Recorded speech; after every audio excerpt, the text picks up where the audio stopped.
this Epiphany Found guy decided to do a video response, and you know, the typical thing. That's not what I'm saying. Yes, it is. It's the implications of what you're saying. That you're perverting. Yeah, you're just perverting context. Okay, there's a simple look. The asymmetry is really simple.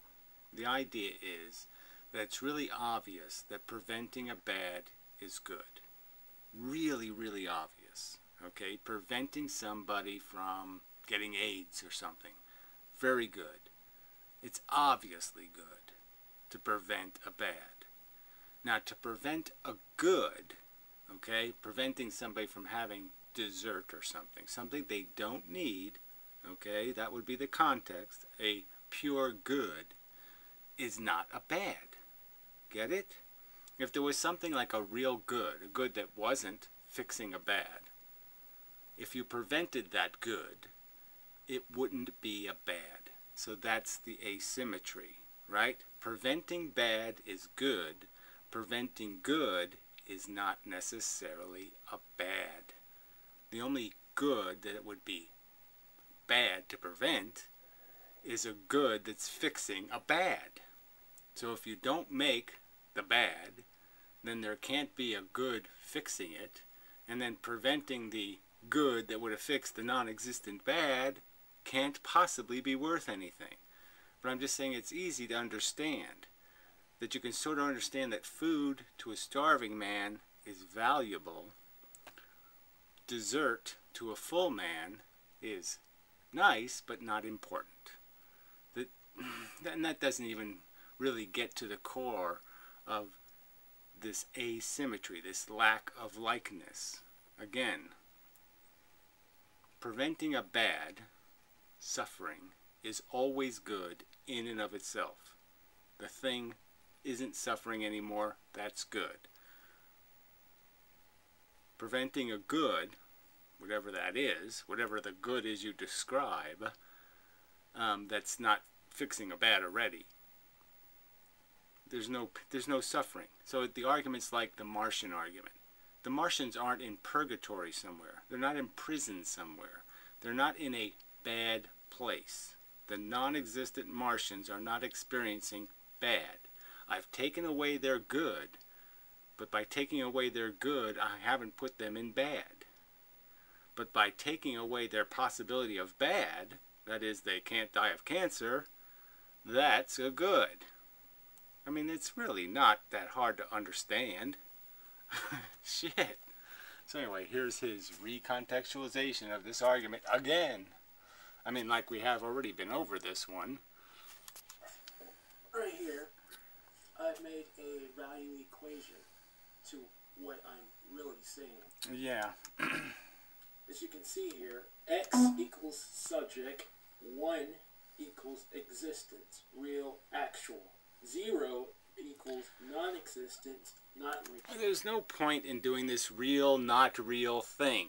Okay? There either is something that's going to suffer, there isn't something that's going to suffer. There is something that's going to feel pleasure, or there isn't something that's going to feel pleasure. So you're just denying something pleasure. To say that taking away pleasure from the universe is not the same as putting the thing that would have had the pleasure in purgatory or jail. It doesn't go to a negative, where automatically, as soon as I take something out of fire and hell, I have done them good. Fuck. But this pretending to play this game with non-existence, there's nothing non-existent here. The argument is about whether what you're doing is comparing it as if. Okay? So there's no, as if is the same as existing for the purpose of the conversation. It's not nothing, it is something. Again, if I prevent something from happening, it doesn't happen. That doesn't mean the prevention didn't have value. Nothing happened, so to speak. Ah, fuck. P equals pain, suffering, negative, bad, misery, whatever. The arrow represents prevention, avoidance. X equals child, the variable, and P equals cancer. Oh, fuck And this. Okay, scenario fucking A, P is cancer, and then it's pain, X, suffering, negative Y, misery. that means child exists, arrow, prevention, X, 1, child exists, plus P, cancer. It's an actual prevention. Preventing child from becoming child plus cancer is a real prevention. It has a real effect. That's the point I'm making. The point. I'm sorry. I'm just saying, look, either something exists or it's not going to exist. If I prevent it from existing, I've prevented whatever condition it's going to be in from happening. So look, I'm just saying, is if I prevent an individual from existing, you can still just look at it this way. The thing is going to suffer, and it's going to experience pleasure. The argument is the pleasures are going to be mostly a correction of negative conditions. So they're going to be the removal of a negative, not a true positive. And so that's, I used to call this, instead of asymmetry, I called it a zero-sum game, because the game is really just cleaning up the mess your deprivation makes. You're not really winning anything, you're just getting to the surface. You're just climbing out of a dungeon. That's what life basically is. So if you can show me a real good where there's a real bad in me not allowing that good to take place, that's the argument. Show me a good where if I kill the good, I shoot it, it's dead, that somehow there's now bad. Now something is in a bad condition because I killed the good. That's what I'm arguing. There's no such good. Oh, fuck. What you and the anti-natalist community are making is scenario B. X, 0, X, child does not exist, prevention, avoidance, X, 0, child, not child, plus P, cancer. Preventing not child from becoming not child plus cancer. Well, I'm sorry. I guess if you really don't understand what prevention is, don't you? Right? If I stop a terrorist from blowing up a oil refinery, right? Well, then it's oil refinery not on fire. So, yeah, well, oil refinery not on fire seems like a good thing. So where's the bad, right? The bad doesn't exist because I prevented it, jackass. So you can laugh all you want, but that's the real world, shithead. If I prevent something from happening, it didn't happen. So therefore I can't show it to you and say, look, this is the thing I prevented from happening, unless you have an imagination and are capable of understanding it would have happened. If you can't understand the concept of it would have, that would be the alternative. So this argument here is, the alternative is child with cancer. We have no child, no cancer, and we have the alternative of child with cancer. And the argument simply is, well, child with cancer is bad. Now you need something good to make up for it. And you can't make goods out of bads. Fixing bads is not a good. It's not a good that can fix some other bad. You use up the value of good when you fix the bad. If I fix your broken leg, I haven't fixed his broken leg, right? I mean, if there's two broken legs and I fix one of them, fixing that guy's broken leg isn't going to fix that guy's broken leg, is it? I can't use the good of fixing a broken leg over here to fix the broken leg over there. That's not going to work. You see, that doesn't make any sense. Oh, this whole fucking bullshit doesn't make any sense. Again, you can't imagine that something would have been. That sentence, would have been, doesn't make any sense to you. You can't figure out that that's a concept, would have been, if. You can't get that. Oh, fuck. It's a potential, not real prevention. It's not a prevention at all. Right, so if I stop something from happening, it's not a prevention. You said that's not what you're saying, but that's just what you just fucking goddamn said, jackass. If there's two alternatives, it exists or it doesn't exist, alright? What other way can we make the comparison? It either does or it does not exist. The Martians don't exist. Can we imagine that they do exist? Yes, we can do that. Fuck. Scenario A renders a real prevention. It has a real effect. Scenario B renders a potential prevention. Well, what does that even mean? A potential? It doesn't really happen? Is that what you're saying? Again, that's not what Benatar is arguing. He's plainly stating it. If I prevent harm, okay, I stop something from coming into existence, I will stop them from suffering cancer. That's a fact. The other thing I'm going to stop them from doing is having pleasure. Now, the argument is the absence of pleasure bad? Is it a real bad thing? Is it like going to jail? Is it like being on fire? Is it like having cancer? Is not having pleasure like having cancer? Are the two things in some way equal? And the argument being made is no, preventing good, like happiness or some kind of extra, is not in any way at all valuable unless somebody needs it. If somebody needs to exist, then existence has value, but by itself it has no value. Somebody has to need it, and to need it means they have to be in a deprivated state that needs correcting, needs improving. So again, you're fixing a bad. You can't fix a bad here and use the value of fixing that bad to make up for a bad over there. Just like fixing your broken leg will not do that guy any good whatsoever. Not a real prevention. Well, there. So you just said it again. You just said it. You said, that's not what I'm saying. You're just saying it's not a real prevention. If I prevent somebody from experiencing the cancer by killing them, I didn't prevent them experiencing the cancer. Yes, I did. And if you cannot get this, how can a prevention be potential prevention be effective? Again, it's not being considered a potential prevention. The argument to you is simply this. This is how it will be if you do this. These are your two choices. It exists, it doesn't exist. There's no other third choice. Those are the two choices. If you prevent it from existing, the suffering doesn't happen. He's just saying that's a fact. That fact is good. Now let's see if there's anything else to add to the equation. And the other side of the equation is you're preventing them from satisfying desires and enjoying the pleasure of satisfying those desires. Now, what's the value of that?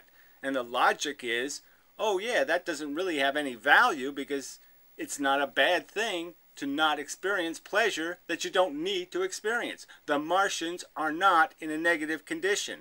The universe, absent the Martians, is not in a negative condition. There is no negative, there is no degraded condition created by the absence of Martians thinking they're important. Fuck.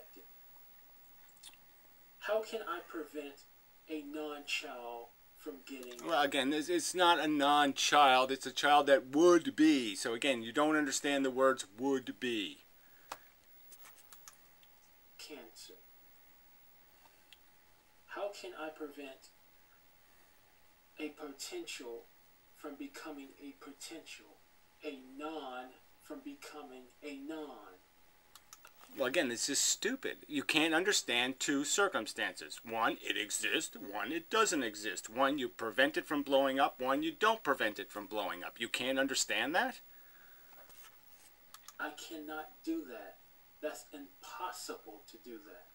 Well, whatever you're saying somebody's asking you to do is not what they're asking you to do. Benatar is simply asking you to do is to say, look, if it's going to exist and I stop it from happening, if something's going to happen, right? The thing over there is going to have something happen to it. I'm going to do something to create a happening.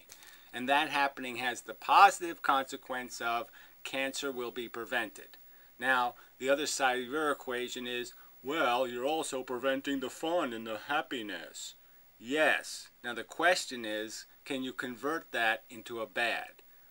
Or is that simply a not good? Is that an absence of good, or is that a true bad? And the argument being made is that's the asymmetry. Okay, it's always good to get rid of bad. It's not necessarily good, I mean, it's not necessarily bad to miss out on good. Duh, duh, duh, duh, duh. That's the argument. I mean, the only way you can miss out on good is to need it, and if you don't exist, you can't need it. I mean, you can't understand that? If your need doesn't, your need goes with your existence. With existence is need. Without the need, there's no possibility of good. You can't derive good from something like dessert if you don't need the dessert. If you have no hunger, then you have no appetite, then there's no gratification to be gained. And that's the argument, that our frickin' pleasures are made out of deprivation. They're not made out of a positive or a neutral condition. They're made out of a negative condition. Argument I am making. That is what I am disputing with the anti-native. Well, again, didn't he just basically said again that prevention doesn't exist, that somehow this non-existent thing, once I say I prevented them from existing, that somehow now I can't say anything happened. And it's just bullshit. Of course something happened. They don't exist, their cancer doesn't exist. Fact.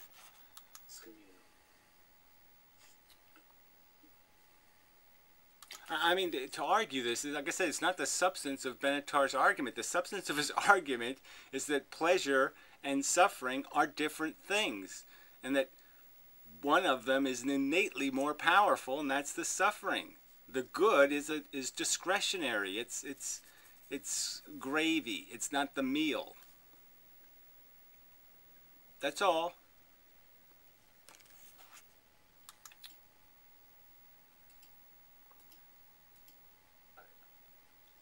I mean, rational. All right, I'll skip until he gets to his whatever stuff again.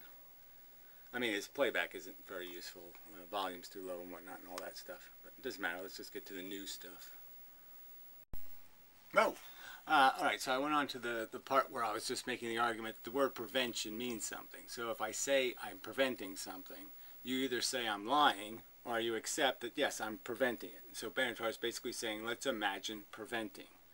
Alright? Yeah, you want to call him a liar and say he's not going to really do it or some other kind of bullshit. That's not the point. The point is that prevention's a real thing. Once you say I'm preventing it, then there's a would have been. And, you know, yeah, you just can't get around that. You're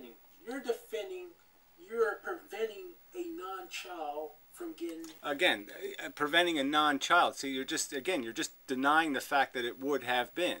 The prevention, it is real for the purpose of comparison. For the purpose of comparison, yes, I'm saying, here it is. Now let's say it exists and let's say it doesn't exist. What's the consequences of that circumstance?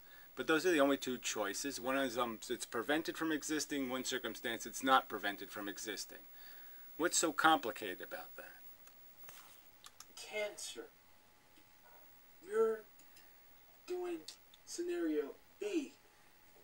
Well, again, your scenario B doesn't mean anything because you're denying the fact that I'm actually doing it. I'm actually going to prevent something. You're saying I didn't prevent it because I prevented it. So again, you're just playing a game with words. You're saying that if you prevent it, you prevented it. So it doesn't exist. No, the point is it would have existed. Again, you don't understand the concept of would have been. I mean, there's just no point in having a conversation. If you don't understand would have been, then there's no point in having the conversation. If you say nothing could ever would have been, if there's no such thing as comparing two circumstances and saying, look, there's two possibilities, let's compare them. Yes, everything that's going to happen is inevitable. We're stuck in an inevitable chain reaction of material energy. But I'm just saying for the purpose of our perception and what we can see, we can imagine things happening and things not happening. We can imagine ourselves driving to the store or not driving to the store. I mean, because you decided not to drive to the store doesn't mean that not driving to the store is no longer something to compare driving to the store to. There's still choices. I mean, and you're just saying they're nothing. Because you didn't choose... Because you chose one of them, the other one now has no meaning. And still has meaning as a representation of the alternative. you have to give it that meaning. If you're not going to give it that meaning, there's no comparing anything to anything in a sense, because all you're saying that nothing that it doesn't actually happen, nothing can ever be compared to anything except things that happen. Which I suppose you could do. I can just compare. I can say, here's suffering, somebody dying of cancer, that's bad. I mean, you can't really understand the goodness of preventing their suffering, can you? Without me suggesting that I have a pill that'll fix the cancer. But then once again, if I give them the pill that fixes the cancer, then the bad doesn't exist anymore. Get it? That's what you're doing. I'm saying scenario A has the real effect. Well, maybe there's another way to say this. There's no, I mean, if somebody says there's two choices, existing and not existing, I can't show you not existing. You can only understand it metaphorically. So, I mean, the fact that there's no option to create something that doesn't exist doesn't mean you can't understand its non-existence as a happening compared to it existing. I mean, you're just playing catch-22 if you understand what that is. You're just playing a catch-22 game. We understand the difference.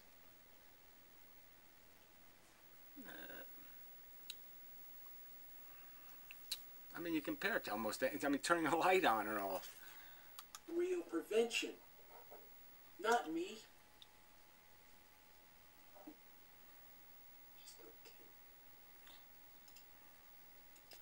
Oh, he didn't say anything there. Argument that in a circumstance where I actually do prevent harm, where harm doesn't happen because of action, and that it would happen without the action, it definitely, inevitably would have been. You can't argue that then. You can't argue that because I prevented it, it doesn't exist, because it would have existed. And so it's just as real as a value, idiot. And really, this is an idiotic argument. Well, again, he's basically arguing that if I subtly have prevented the world from blowing up, because we don't see the fact that the world didn't blow up, that somehow we can't realize the fact that I stopped the world from blowing up and I did a good thing. Obviously, it'd be a bad thing from my perspective, but you get my point. You're not going to see the good when you're not experiencing, when the bad has been eliminated. Quite obviously, the only way you can see it is to imagine it. You have to use your imagination. I agree. Penicillin doesn't prevent harm. Because the harm it prevented was prevented. That's not what I'm saying. It's just... It is what you're saying, so I'm sorry, but that is the entirety of your argument. You're trying to evade the opposite scenario. You're trying to pretend because the non-existent child doesn't exist, therefore I don't have to make a comparison to its condition, quote unquote. And the fact is you do, because those are the two things being compared. Damn it. You have to use your imagination. I can't play both worlds for you as realities. You can only understand both of the worlds as an imagined life. Or an imagined absence of the life. But you're imagining both of them in this thought experiment. Prevent an infection of cancer to the non-Martians, to the Martians that don't exist. How can it have any effect to the non-Martians? Well, again, that's not the argument being made. The argument being made is if they exist, then they can experience pain and pleasure. If they don't exist, they can't experience pain and pleasure. Therefore, they will, if they exist, they can gain the benefit, the good of getting rid of bad. But they can't, they're not going to gain anything from the, if I prevented their existence, they're not going to lose anything that's going to create a bad. There's no good that's going to be converted into a bad. So again, it's just this simple idea that we understand that when you prevent bad, it's a good. When you prevent good, it's not a bad. I mean, should I just say that over and over again till you get it? that those two things aren't equal. That preventing goods, preventing pleasures that aren't derived because somebody gave you morphine to fix your broken leg, right? Some kind of good that isn't fixing a bad. Some sort of fun that's not somehow dependent on you having a deprivation, a negative condition. That preventing those goods will not cause you bad. It will not be suffering.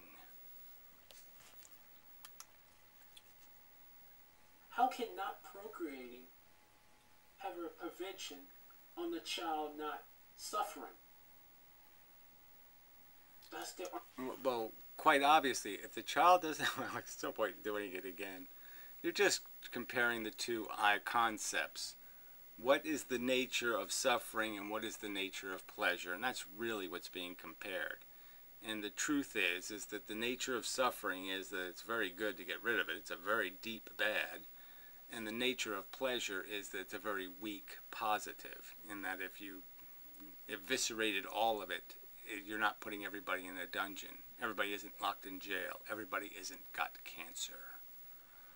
It's not bad.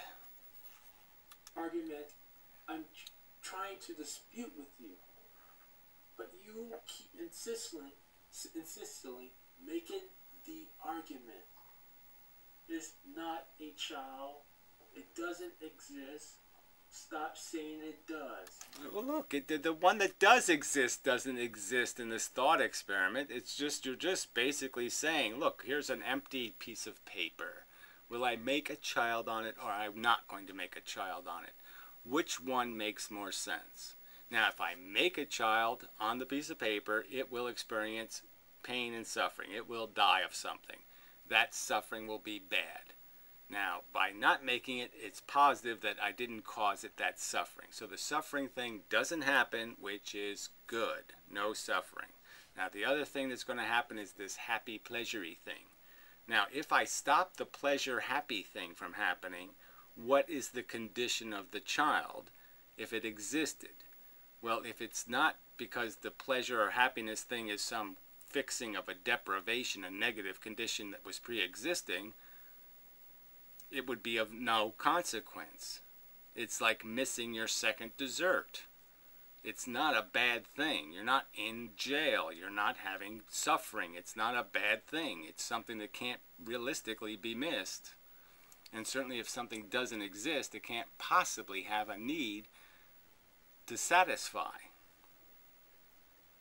The point is there's no negative condition in non-existence. There's just no way to make it into a negative. It just isn't. And existing just opens the door to it. It just says, yeah, you're going to suffer.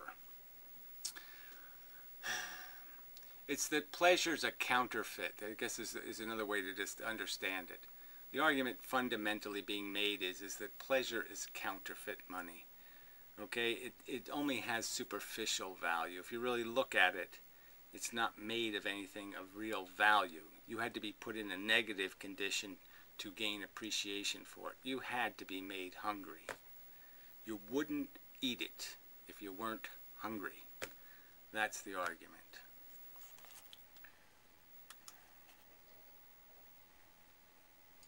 Idiotic. Jackass. That's not true. That's not true or false. Okay? That's nothing. Alright, so I would just suggest that nobody should prevent this asshole from getting run over by a drunk driver. Listen, idiot. I exist. Okay? If someone prevent me from getting run over by a drunk driver, that is a real prevention. Well, again, for the sake of the argument, okay, that's exactly my point, okay? Benatar's saying, look, I'm saying I'm going to prevent it. I gave you your two choices. Either call him a liar or explain how prevention doesn't have any value. But you can't do both. You can't go to this third option and say he didn't say it. This is what would be. That's the argument. Again, if you don't understand the concept of would have been, I mean, that's the title of his book, Better Never to Have Been. You have to understand the concept that there's a choice.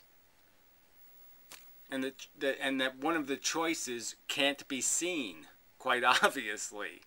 Can't be realized. You can only realize one of the choices. The other choice you have to imagine. For fuck's sake. Martians, fairies, non-child, that's not real. That's not a real effect.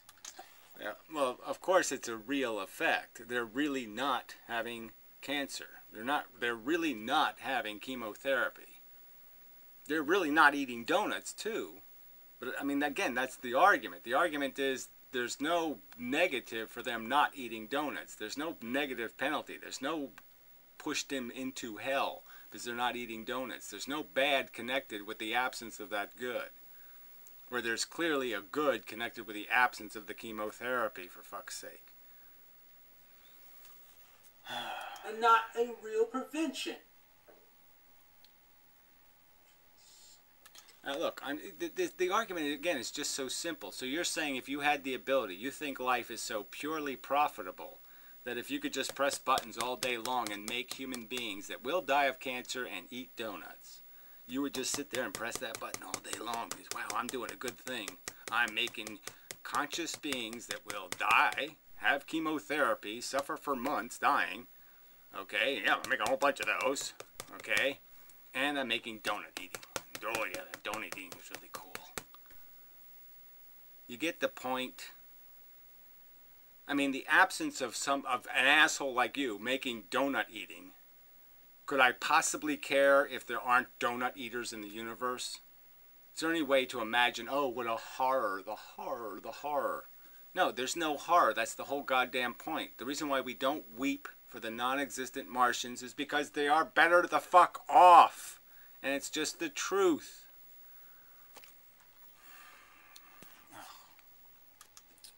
I mean, yeah, you're Star Wars on over here, right? You know, I mean, how many billions of people were killed in this stupid movie, right? You know, and it's like some sort of victory.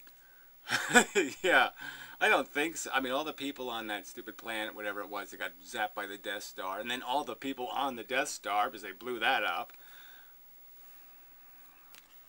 For what? That would be my suggestion, because he wouldn't think that could really happen. That somebody could prevent something? No, that can't happen. So do me a favor and don't prevent it to validate his retarded philosophy.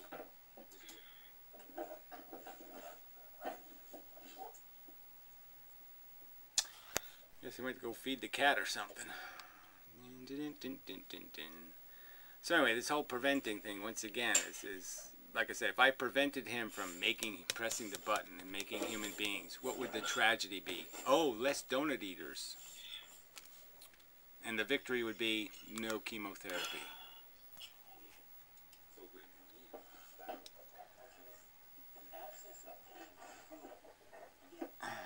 I don't know, maybe he thought the cameras was off or something. Well, again, editing mistake. You can't, if somebody says the word I prevented, you can argue that they didn't prevent, but you can't argue that what they prevented wouldn't have been. That's stupid. I'm not saying that. Prevented it if it wasn't going to. You're not preventing anything. Well, again, you keep saying that, but that's exactly what the point is the argument simply is you're comparing two circumstances. It exists or it doesn't exist. If it doesn't exist, there's no bad involved. Even though you're preventing good, that doesn't make it bad. We don't weep for the non-existent human beings, okay? All the people who don't exist that could exist, right? There's a ton of fetuses, you know, that are aborted every year. Let's say we made all of them exist or something. Well, I mean, we're not weeping because there aren't more human beings on Earth. At least I'm not. I've never even been able to have any kind of negative feeling because we don't have 10 zillion living humans. What if you could have 10 zillion? What if the Earth was a zillion times bigger and you could have 10 zillion people? Would you really think that's a great idea? Would you vote for that? Idiot. What are you preventing? A child? Where's the child? No, you're preventing the suffering that a consciousness would experience. Who cares what a child? I don't care whether it's a child or a wildebeest or a possum. I'm saying if you prevent the conscious thing from experiencing the suffering, that's a good thing. The question is preventing its pleasure a bad thing? And the truth is, you can't make it into a bad thing. Preventing pleasure from something that doesn't exist can't be made into a bad thing. Show me the child. You're just need machines, okay? You're driven by need. Without need, there's no game. Without hunger, there's no game. Don't you get that? It's a hunger game, like the movie. It's a hunger. It didn't have anything to do with the movie, actually. The movie had nothing to do with hunger, really. Hunger game. That's what it is. It's a desire game. Without the desire, no loss. No hell. No negative consequence whatsoever. I mean, the child that you're preventing from suffering, cancer, whatever. Show me the child. Well, see, again, it's like it's me showing you the blown up oil refinery. I prevented it from being blown up, and now you're saying, show me the blown up oil refinery. Come on. This isn't that difficult. Again, imagining a child with cancer and imagining a nothing, a salt shaker. Okay? There, just do it that way. Salt shaker, child with cancer. And then do salt shaker, okay, child eating lollipop. And the point being argued is that to take away the child eating lollipop would be almost too meaningless to describe. To take away, to make real the child suffering cancer, yeah, that would be something. Jerk. But he wants to make it out that it's good, no matter if there's no light. Yeah. Just no sentience, just no light. That's not his argument, retard. That is his argument. Well, whatever. Benatar wrote a whole book. It's quite clearly not his argument. His argument is you have a delusion of grandeur. You think you're accomplishing something, but you're not. You just have a bias built into your hunger. Okay? You're a horny little bastard, and that's about all there is to it. All right? And you're not really winning when you think you're winning. All you're doing is getting to the starting line.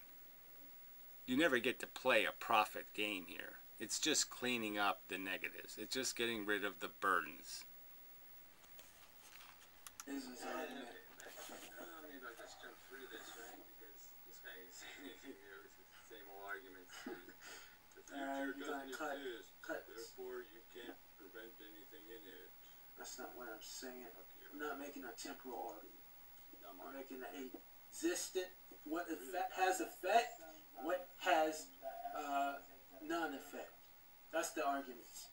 Existence, non-existence. Put that in all his... Yeah, exactly. But that's the point is you're saying well, I won't go over it again, right? Point is, it's just imagining two scenarios and recognizing that bad can only exist in the one where consciousness exists.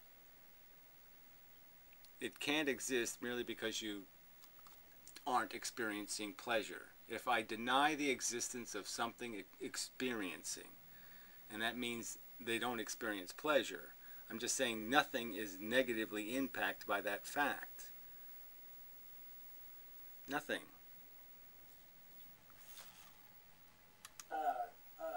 Premises that unless there is somebody in the premise. Yeah, well, whatever. Again, the somebody who's going to experience the cancer is a somebody. 3, unless there is somebody. Right. 2, unless there is somebody and Yeah, well, whatever. Again, he can't say unless there's somebody. He can't say I prevented it unless I didn't prevent.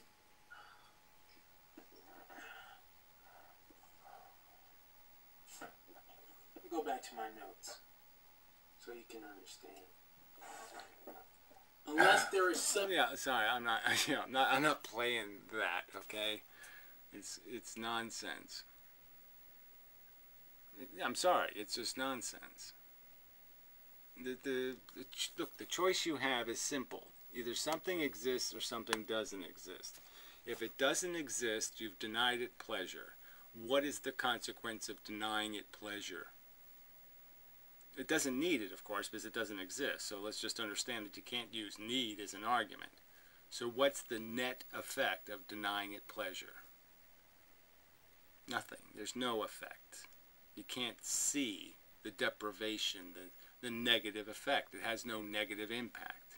Preventing the harm, the suffering, obviously has something you can understand to be that's positive. Not having one more person experiencing chemotherapy is definitely a good thing.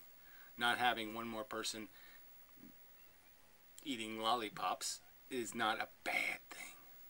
There's no badness to the absence of pleasure. Anyway, enough. Somebody. The prevention has no effect. Well, you just said it again, so there. So you say that's not what you're saying, and then you say it. Fuck. Unless there is somebody. X1 is a somebody. X0 is not. That's the point.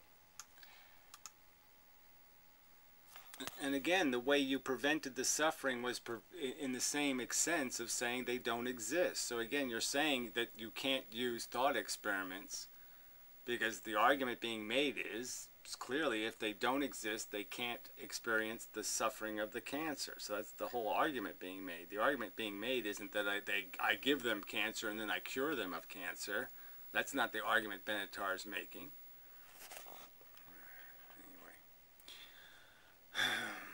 He's comparing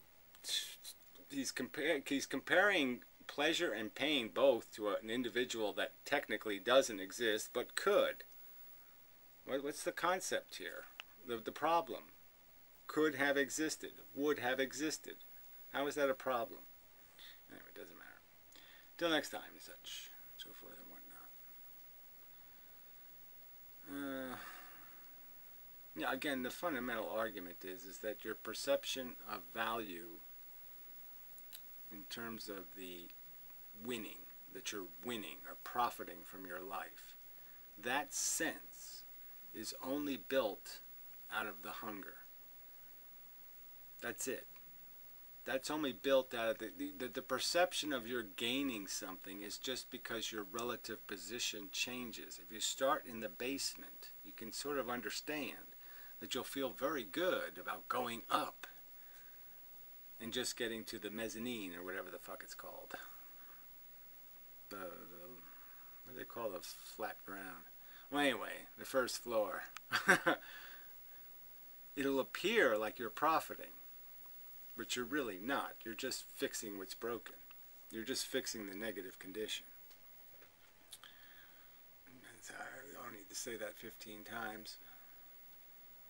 So I mean, I don't know.